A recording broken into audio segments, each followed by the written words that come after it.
de cette minorité ne cherche pas à connaître Allah subhanahu wa ta'ala pour la raison pour laquelle il doit être connu, c'est-à-dire pour son adoration, pour l'obéissance à lui, pour être conforme à sa sainte volonté partout et toujours. Non, ce n'est pas le but. Il y a d'autres objectifs. Il y a d'autres objectifs. Donc, et parmi la minorité des musulmans qui cherchent à connaître Allah subhanahu wa ta'ala, on constate que l'écrasante partie de cette minorité ne cherche pas à connaître Allah subhanahu wa ta'ala pour la raison pour laquelle Allah subhanahu wa ta'ala veut qu'il soit connu, c'est-à-dire pour son adoration. On adore Allah subhanahu wa ta'ala pour ce bas monde, cherchant à se servir de la religion et non à servir la religion. C'est ça, il y a une nuance, une grande différence entre servir l'islam et se servir de l'islam, entre servir les serviteurs, les musulmans et s'en servir ou bien les asservir. Donc malheureusement c'est le contraire qui se fait aujourd'hui. Donc on adore Allah subhanahu wa ta'ala pour ce bas monde, cherchant à se servir de la religion et non à servir la religion. Les gens cherchent par exemple des invocations magiques, le plus grand nom d'Allah, pour chercher la richesse matérielle, une femme, un poste de travail, la maîtrise sur les créatures d'Allah, telles que les anges, les djinns, pour les soumettre à leur femme miskine, etc., etc.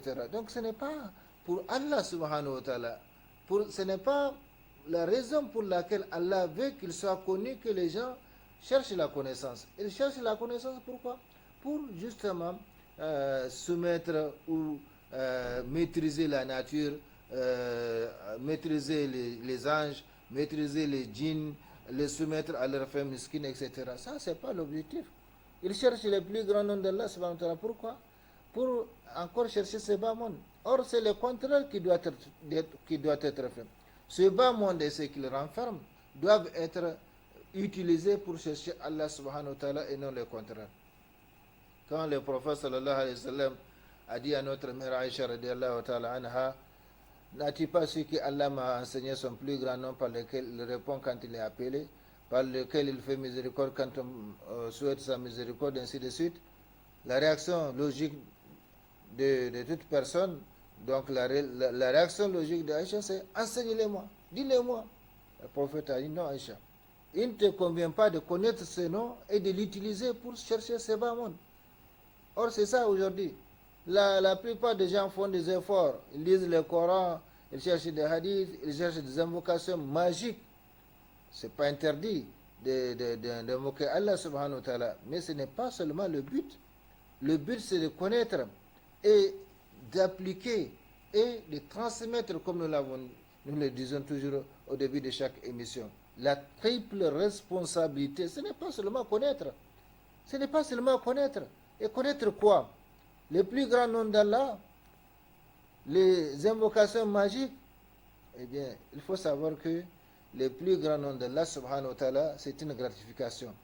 C'est une gratification. Quand le serviteur parvient à un certain stade de dévotion, à ce moment, Allah subhanahu wa ta'ala est capable de lui donner donc ce nom-là pour résoudre rapidement ses problèmes.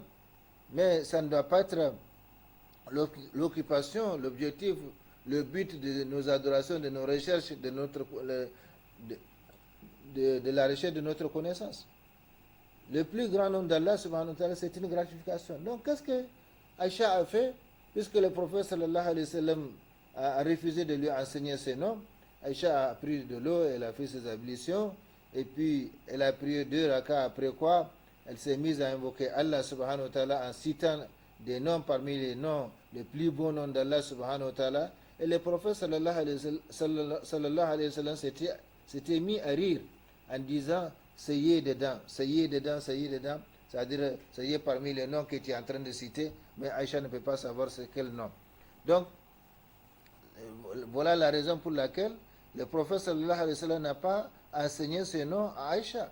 Il ne te convient pas de l'apprendre et de l'utiliser pour chercher ce bas monde. Parce que c'est le contraire qui doit être fait. C'est ce bas monde et ce qu'il contient qui doivent être utilisés pour chercher Allah subhanahu wa ta'ala et non le contraire. Donc aujourd'hui c'est comme ça. Les gens cherchent quoi? Ils cherchent les invocations magiques, ils cherchent les plus grands noms d'Allah subhanahu wa ta'ala, ils cherchent à maîtriser les anges, à maîtriser les djinns, à maîtriser la nature pour soumettre tout cela à leur femme mesquine. Or, même Suleiman, à qui Allah subhanahu wa ta'ala a soumis les créatures, les djinns, les hommes, les animaux, même les insectes, même la nature, parce que quand il veut voyager, il suffit donc de déposer son tapis, le tapis vole avec lui sur une distance d'un mois de marche en allant, et le retour également un mois de marche, et, et Allah subhanahu wa ta'ala lui a soumis tout cela, grâce à une invocation, une seule invocation, mais ce n'était pas l'objectif.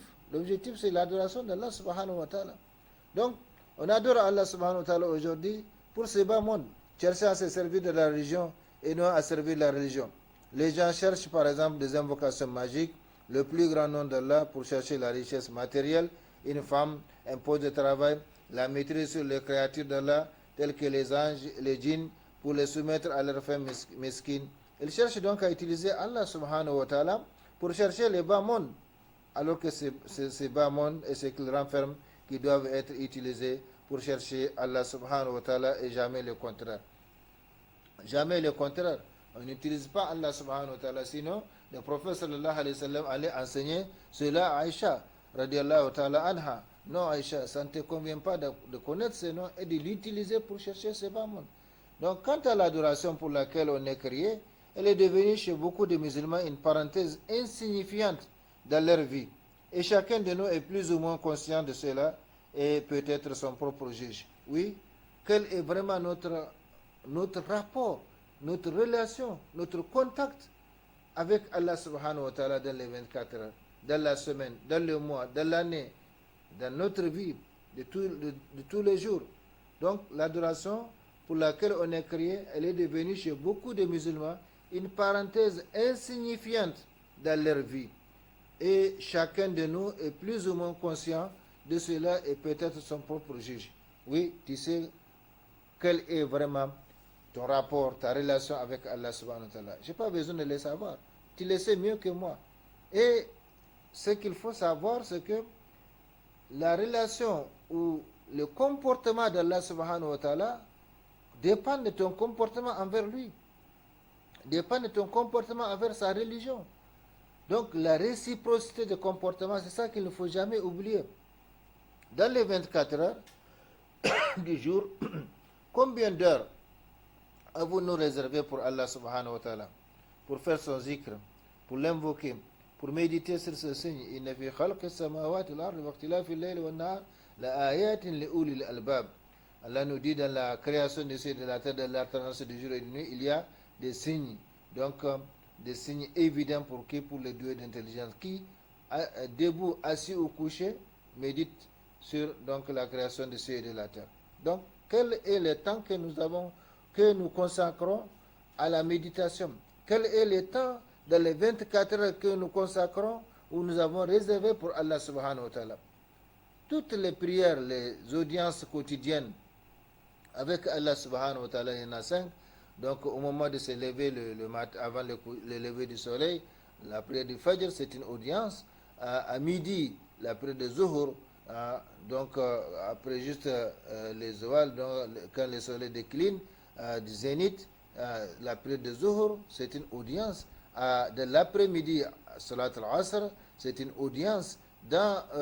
Au coucher du soleil, donc Salat al-Maghrib, c'est une audience. Et maintenant, Salat al-Isha, avant d'aller au lit, il y a encore une autre audience. Comme ça que Allah subhanahu wa ta'ala a organisé la vie du musulman, de sorte qu'il commence sa journée avec la rencontre avec son Seigneur subhanahu wa ta'ala pour demander son aide, son assistance pour la journée, et il finit donc la journée avec encore l'audience divine, avec la prière d'Isha, et c'est pourquoi il est recommandé donc d'éviter toute parole qui n'est pas nécessaire après la prière d'Isha. Malheureusement, aujourd'hui, cette prière, on l'expédie très tôt, à peine 1h ou 1h30 entre les deux prières, et maintenant on se met donc dans les palabres jusqu'à ce que le sommeil nous prenne.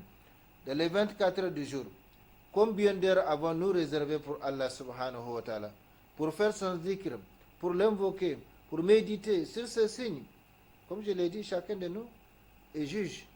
C'est-à-dire chacun de nous est son propre juge. Chacun de nous sait son rapport, sa relation, son contact avec Allah subhanahu wa ta'ala. Dans les 24 heures du jour, combien d'heures avons-nous réservé pour les adorations d'Allah subhanahu wa ta'ala? Les adorations, ce n'est pas seulement la prière, les 5 audiences quotidiennes, mais il y a aussi la lecture du noble Coran, il y a la recommandation du bien, la censure du mal, il y a l'apprentissage de la religion, l'enseignement de la religion. Donc il y a une activité, une infinité d'activités ou d'adorations qu'on peut accomplir pour garder le contact avec Allah subhanahu wa ta'ala. Il y a les dhikrs qu'on peut faire avec la langue, qu'on peut faire avec le cœur, qu'on peut faire avec les différents organes du corps. Donc comme nous l'avons vu, c'est les plus grands ou le plus grand moyen, les moyens les plus privilégiés pour rester en contact avec Allah subhanahu wa ta'ala. Fadhkuruni adhkurukum. Pensez à moi, je penserai à vous. Dans les 24 heures du jour, donc combien d'heures avons-nous réservé pour les adorations d'Allah subhanahu wa ta'ala? Dans les 24 heures du jour, combien d'heures avons-nous réservé pour l'apprentissage ou l'enseignement de la religion d'Allah subhanahu wa ta'ala?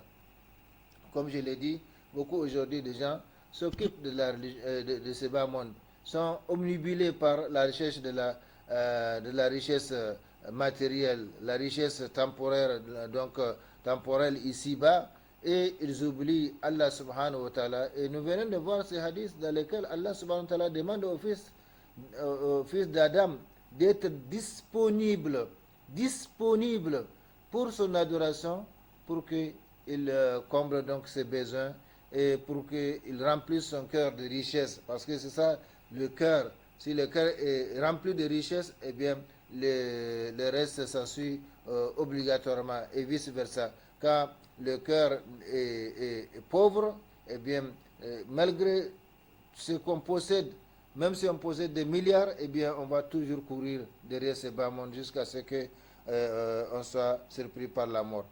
Donc dans les 24 heures du jour, combien d'heures avons-nous réservé pour l'apprentissage ou l'enseignement de la religion d'Allah subhanahu wa ta'ala? Et de l'autre côté, dans les 24 heures du jour, combien d'heures avons-nous réservé pour le sommeil, pour le manger, pour le travail, pour la télévision, pour le bavardage, pour les visites, pour WhatsApp, pour Facebook, et que sais-je encore aujourd'hui parmi les fitna, parce que certaines choses, même si elles sont nécessaires, eh bien, sont devenues fitna.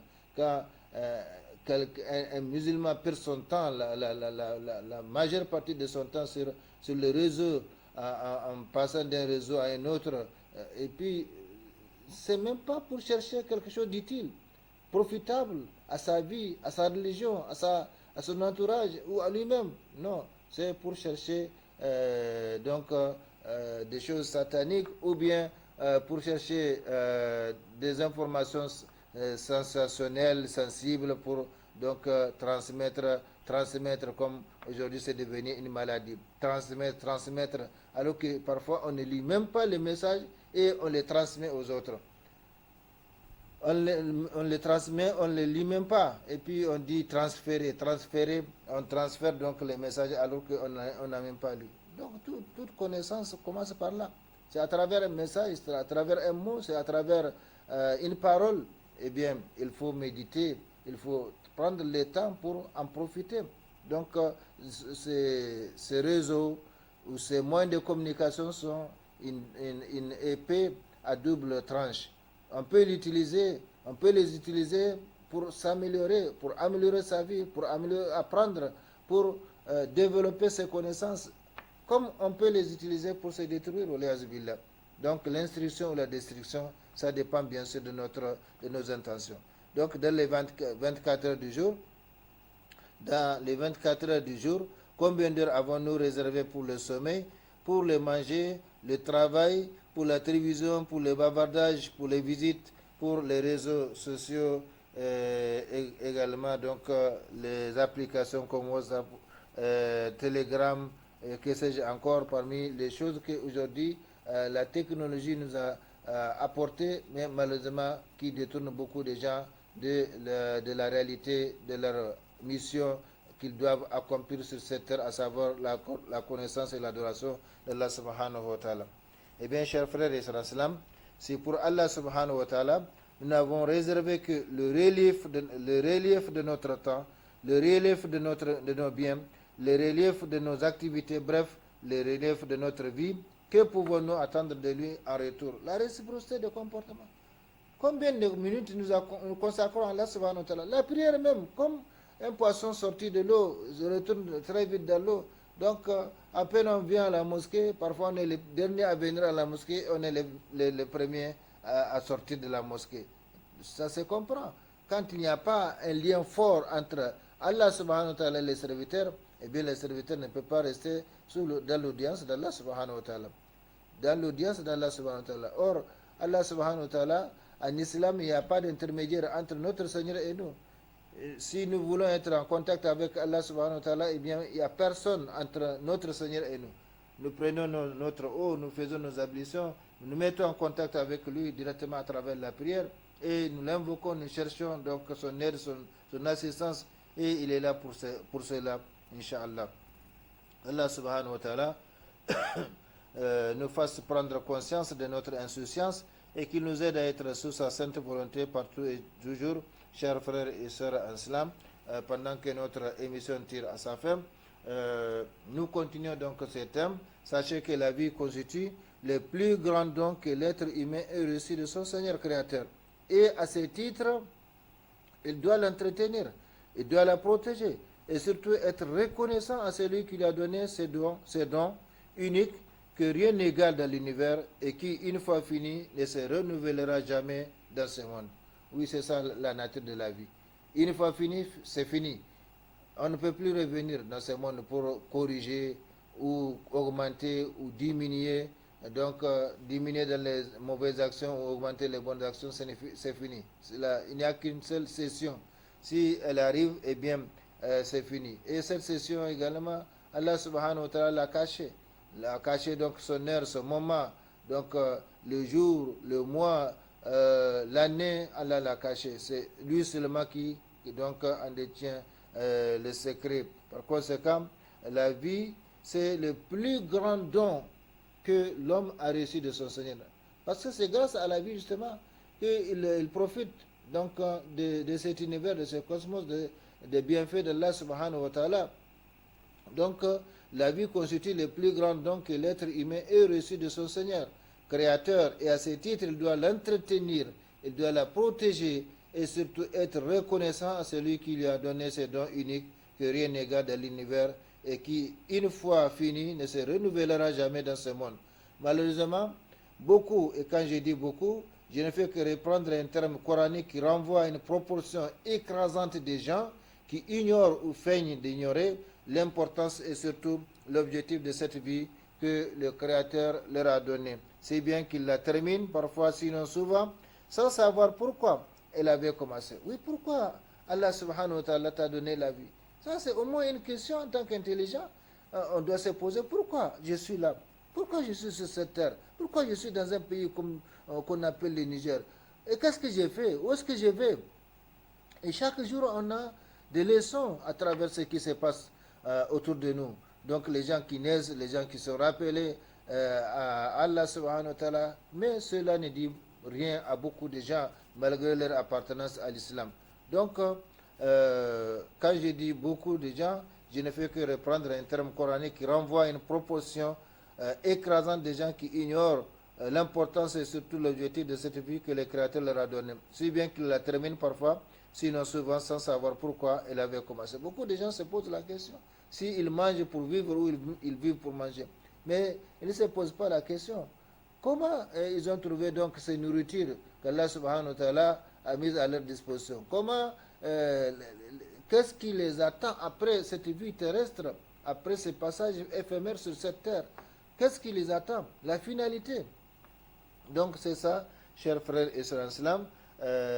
Malheureusement, le temps pour cette émission tire à sa fin.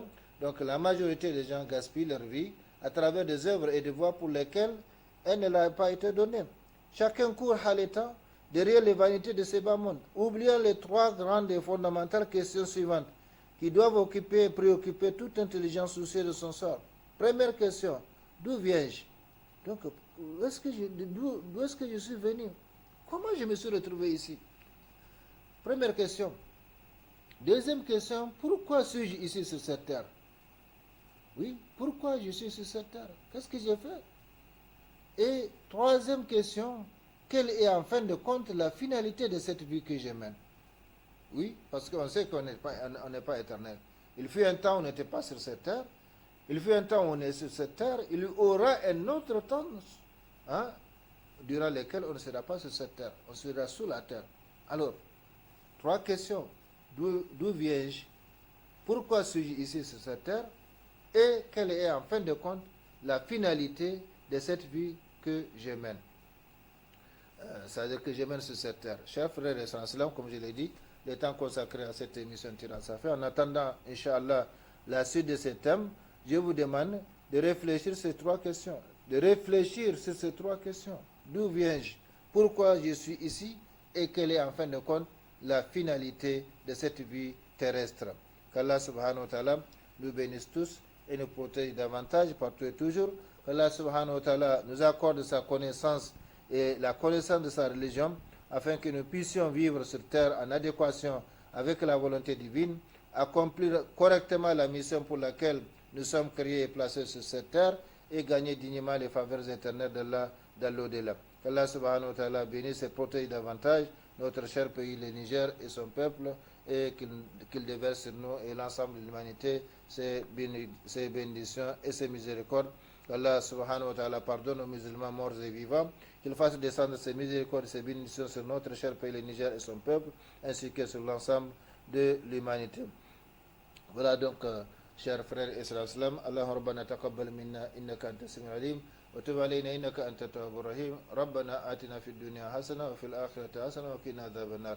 اللهم وفقنا دائما لما تحب وترضى من الأقوال والأفعال والأحوال برحمتك يا أرحم الراحمين. ربنا لا تزغ قلوبنا بعد إذ هديتنا وهب لنا من لدنك رحمة إنك أنت الوهاب.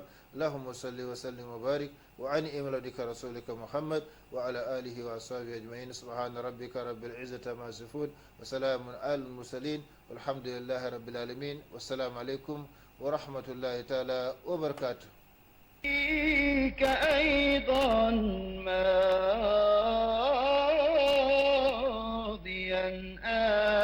أبدا ذا